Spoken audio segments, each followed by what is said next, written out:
भक्ति में स्नेह की आवश्यकता है। स्नेह तब माना जाएगा कि आपका भगवान से स्नेह है जब आप असरण होंगे, आपका कोई नहीं होगा। कोई यदि है आपके जीवन में प्रभु के सिवा, तो अभी प्रभु से स्नेह में बाधा है। जब हम असरण हो जाते हैं, कोई हमारा नहीं आगे पीछे, जब देखो केवल प्रभु ही नजर आते हैं। जैसे महामहिम प्रेम मूर्ति श्री मीरा जी कह रही, मेरे तो गिरधर गोपाल दूसरो न कोई, दूसरा कोई नहीं। तब असरण शरण श्याम जू को बानो। प्रभु का एक सिद्धांत है, एक नियम है, एक बाना है कि जो सब जगह सब संबंधों को छोड़कर प्रभु की शरण में आ जाता है, भगवान उसे स्वीकार कर लेते हैं। हरिराम व्यास जी कह रहे हैं, असरण शरण श्याम जू को बानो। व्रत है उनका, नियम है, जो असरण होकर समस्त संबंधों का त्याग करके एकमात्र प्रभु की शरण। कितना सुख है! उस सुख का अनुभव तब होता है, असुविधा, तिरस्कार, अपमान कोई पास नहीं, तब आनंद आता है उनकी कृपा का, उनके संबंध का सुख तब अनुभव में आता है। असरण शरण श्याम जू को बानो। भगवान कृपा करें कोई हमारा न रह जाए, भगवान कृपा करें हमारे जीवन में कोई हमारा न रह जाए।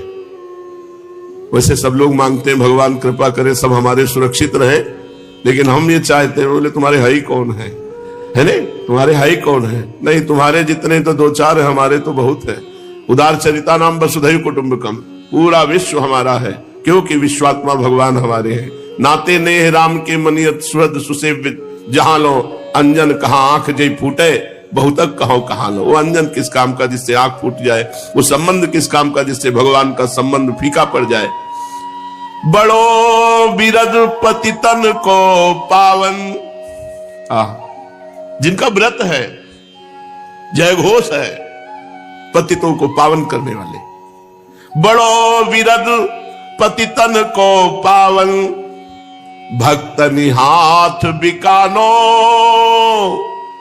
असरन शरण श्याम जू को बानो। असरन शरण श्याम जू को बानो। सुख नारद जाको यस गावत, शिविरंची उर्गानो। हित ही को हित मानत नागर, गनत न रंक नरानो। गनत न रंक नरानो। असरन शरण श्याम जू को बानो। शिव शंकर आदि बड़े बड़े महापुरुष जिनके चरणों का आश्रय लिए हुए हैं, वे प्रभु केवल प्रेम का संबंध मानते हैं।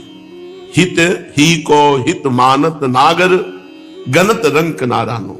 कोई धनी है, निर्धन है, उच्च कुल का है, अधम कुल, ये सब भगवान ने जो असरण होकर भगवान की शरण में आ गया, उसे पावन कर लिया, अंगीकार कर लिया, अपना बना लिया। दया सिंधु दीननी को बांधो, प्रगट भागवत कहानो। रजधानी वृंदावन जाकी, रजधानी वृंदावन जाकी, लोक चतुर्दश थानो। असरण शरण श्याम जू को बानो। असरण शरण श्याम जू को बानो। दया सिंधु है प्रभु, जो दीन हो गया, निर्बल हो गया, उसको भगवान ने अपना लिया। ये भागवत साक्षी है। जिनकी राजधानी, जिनका घर वृंदावन है, समस्त लोक लोकांतर ये आफिस है, लेकिन वृंदावन निज घर है। ऐसे ठाकुर को हो सेवक, कैसे और ही मानो। ये गर्व होना चाहिए, ये अभिमान होना चाहिए। मैं ऐसे ठाकुर, अब किससे, किसके आगे मैं सर झुकाऊं, किसके आगे हाथ फैलाऊं? सब दैन्य हैं विषयों के, हम दैन्य हैं प्रेम के। सब सेवक गुलामी कर रहे हैं विषयों की, हमें ठाकुर की सेवकाई का सौभाग्य मिल गया है। सब अपना मानते हैं, धन को, जन को, बल को, तप को। हम अपना मानते हैं अपने ठाकुर को।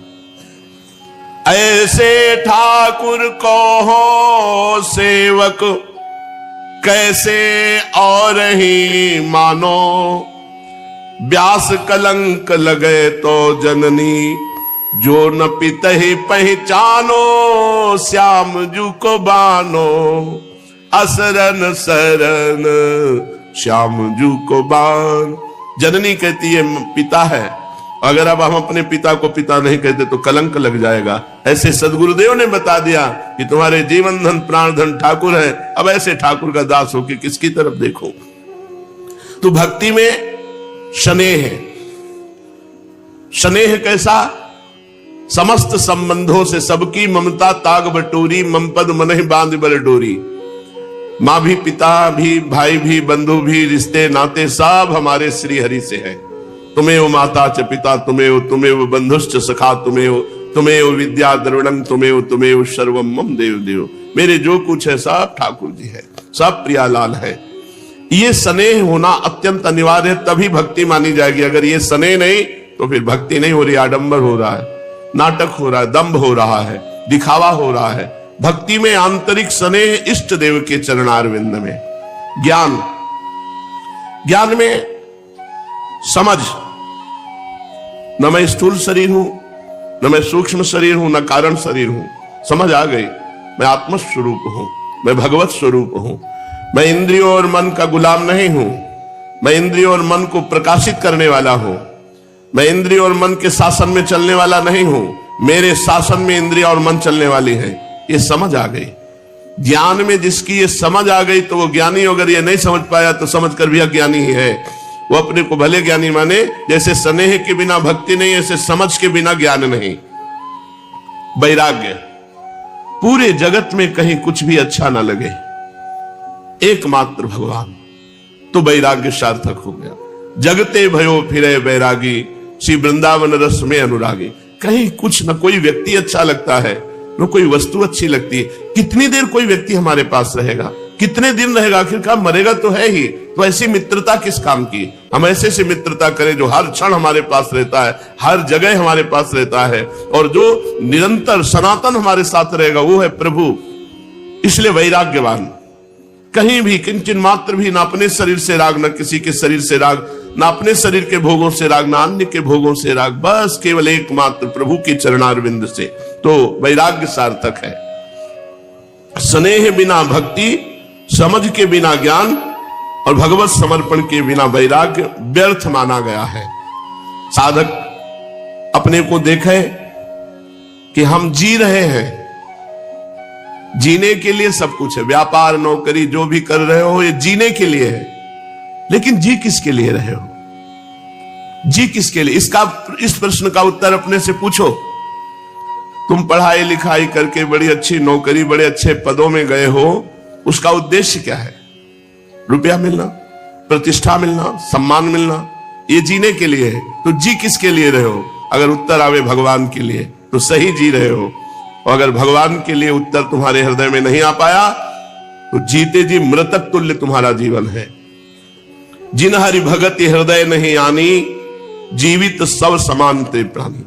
जो जीते जी भगवान को अपना नहीं माना, भगवान की भक्ति नहीं की, तो जीता हुआ वो मुर्दे के समान जीवन व्यर्थ व्यतीत कर रहा है। हम जी रहे हैं कौन के ताई? अपने ताई, संसार के ताई, भोगों के ताई, या श्री भगवान के ताई? अगर उत्तर में श्री भगवान है तो जीवन सही है, अगर श्री भगवान नहीं तो व्यर्थ जीवन है। भक्ति में 3 क्रिया होवे, पहले सेवा, फिर स्नेह, फिर समर्पण। अपने ठाकुर की सेवा, समाज की सेवा, परिवार की सेवा, सबका फल भगवान से प्रेम हो जाना, और प्रेम का स्वरूप पूर्ण समर्पित हो जाना। भगवान से भी कछु न चाहे, स्नेह तभी होगा जब भगवान से भी क्या नाशवान पदार्थ मांगो। तुम्हें इच्छा हो तो भूखे रखो, तुम्हें इच्छा हो तो छके रखो, तुम्हें इच्छा महलों में रखो, तुम्हारी इच्छा झोपड़ी में रखो, फुटपाथ में रखो। ये मेरी जिम्मेवारी नहीं, ये आपकी है। मेरी सारी जिम्मेवारी आपकी है। मेरा केवल एक ही कार्य है, अनन्यस चिंतयन्तो माम। भगवान कह रहे ये जना परिपासते तेसाम नित्याभियुक्ता नाम योगक्षेमम वहाम्य। मैं योगक्षेम का वहन करूंगा, तुम केवल मेरा चिंतन करो। साधक कछु न चाहे और कछु न राखे अपनो, सब भगवान को समर्पित कर दे। भगवान से कछु न चाहे और सब कुछ अपनो भगवान को समर्पित कर दे और कछु न राखे। अपने स्नेह वाली ना कोई वस्तु है, ना व्यक्ति है, ना स्थान है, सब श्री भगवान का है और भगवान से कुछ चाह नहीं, तो बहुत जल्दी प्राणनाथ वाके हृदय में स्फुरित हो जाए। बहुत जल्दी भगवान उसके हृदय में साक्षात्कार करा देते हैं। समय को इतना लगन पूर्वक अपनी साधना में लगाए दो कि साधना में अवकाश ना मिले कि अब भाई हमारा काम हो गया, अब हम तुम्हारी छुट्टी, घंटे 2 घंटे 4 घंटे हम मनोरंजन कर सकते नहीं। अगर साधक से पूछा जाए कि तुम्हारे पास कब समय है, हम आपसे मिलना चाहते हैं, तो उसका उत्तर होना चाहिए समय ही नहीं है, हमारे पास 1 मिनट समय नहीं है। हाँ, अगर हम आपको समय देंगे तो अपनी दिनचर्या को बाधित करके समय देंगे। अवकाश साधक को अनर्थ को मूल है। समय साधक को नष्ट कर दे है और समय साधक को उठाई दे है। साधक के पास किसी अन्य के लिए समय ही नहीं होना चाहिए, है ही नहीं हमारे पास समय। हमारी साधना में हमारे पास 1 मिनट भी खाली समय नहीं है, तो वो साधक अध्यात्मवान है। और जो ये कि गुरु जी ने कहा 11 माला कर लो, इसके बाद फुर्सत हमारी 12 पद 84 जी के पढ़ना, 11 माला गुरु मंत्र के करना, इसके बाद फुर्सत, वो साधक नहीं है, वो साधक नहीं। उसको जो फुर्सत मिली उस फुर्सत में वो असाधन करेगा और भ्रष्ट हो जाएगा। इसलिए समय ही अनर्थ को मूल है, जो खाली समय साधना से है। इतना अपने समय को बांध लेना चाहिए कि साधना में हमारे पास 1 मिनट, और सही पूछो, अपने पास 1 मिनट टाइम नहीं है। 1 मिनट ना सोने का टाइम है और ना किसी से बात करने का टाइम है। वो तो जबरदस्ती शरीर को सोने की प्रक्रिया में जाना पड़ता है। नहीं, टाइम नहीं है कि चलो हम सो जाएं। 9-10 बज जाते हैं और 1 बजे सबको फिर जाना है, तो बीच में यही जो विश्राम है, विश्राम दिन में कोई विश्राम नहीं है। 1 मिनट टाइम नहीं। अपने साधक किसी से बात भी नहीं करते, किसी से मिलने का टाइम नहीं, किसी संगोष्ठी का टाइम नहीं। अगर टाइम है तो बेईमान साधक है, वो अपने जीवन में बेईमानी कर रहा है। इतना विजी जीवन हो जाना चाहिए कि 1 मिनट हमें टाइम न मिले। जब तक भगवत प्राप्ति न हो जाए, साधक को गुरु की परतंत्रता, साधु समाज की परतंत्रता, शास्त्रों की परतंत्रता स्वीकार करे तो वो स्वतंत्र हो जाएगा। साधक को बहिर्मुखी बनाए हुए है यही समय, खाली समय बहिर्मुखी। खाली समय चलो उनके पास बैठ जाते हैं, चलो टीवी देख लेते हैं, चलो अमुक का, हमारे पास समय नहीं। ऐसी दिनचर्या की समय ही नहीं है। नेत्रन को अंतर्मुखी रखो, नेत्रन को बाहर बहुत ज्यादा देखने में मत लगाओ। कानन को अंतर्मुखी रखो, बाहर तब करो जब भगवान की चर्चा हो रही हो या नाम कीर्तन हो रहा हो। काहू के आचरणों को मत देखो, कौन क्या कर रहा है मत देखो, नहीं तो दोष दर्शन हो जाएगा। दोष दर्शन हुआ तो वही दोष तुम्हारे अंदर आ जाएगा। भगवान श्री कृष्णचंद्र जी उद्धव जी के पूछने पर पूजा विधि का वर्णन बता रहे हैं कि साधक कैसी पूजा करे जिससे हमको प्राप्त हो। तो 2 प्रकार की पूजा पद्धतियां बताई, एक तांत्रिक और एक वैदिक मंत्रों के द्वारा।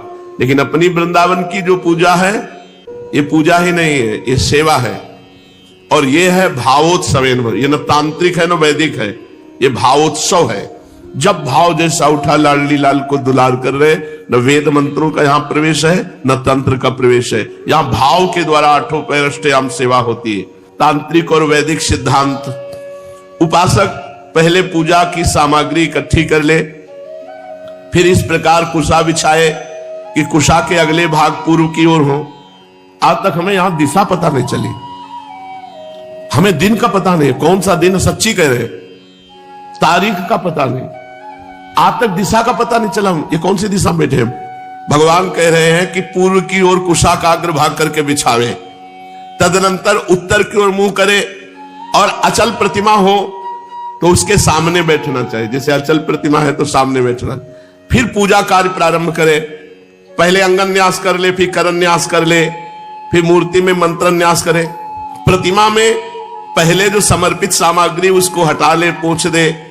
इसके बाद जल से भरे हुए कलश और प्रोक्षण पात्र आज की पूजा गंध पुष्प आदि से करे। प्रोक्षण पात्र के जल से पूजा सामग्री और अपने शरीर को पवित्र करे। तदनंतर पाद्य, अर्घ और आचमन के लिए 3 पात्रों में कलशे में जल भर कर रख ले, उनमें पूजा पद्धति के अनुसार सामग्री डाले। पाद्य पात्र में आचमन के लिए 3 पात्रों में कलशे में जल भर कर रखे, और जो पाद्य पात्र है उसमें सांवे के दाने, दूब, कमल, विष्णुक्रांता, चंदन, तुलसी दल, और अर्घ पात्र में गंध, पुष्प, अक्षत, जौ, कुश, तिल, सरसों, दूब, आचमन पात्र में जायफल, लौंग ये डाले। इसके बाद पूजा शुरू करें। ये वृंदावन धाम है महाराज, यहां सब नहीं, यहां तो प्रेम की उपासना है। इसीलिए वृंदावन की लीला मत समझो गुरु को चिलाया, ऋषि मुनि गए हार जपे जा राधे राधे। इसके बाद पूजा करने वालों को चाहिए कि तीनों पात्रों को क्रमशः हृदय मंत्र सिरों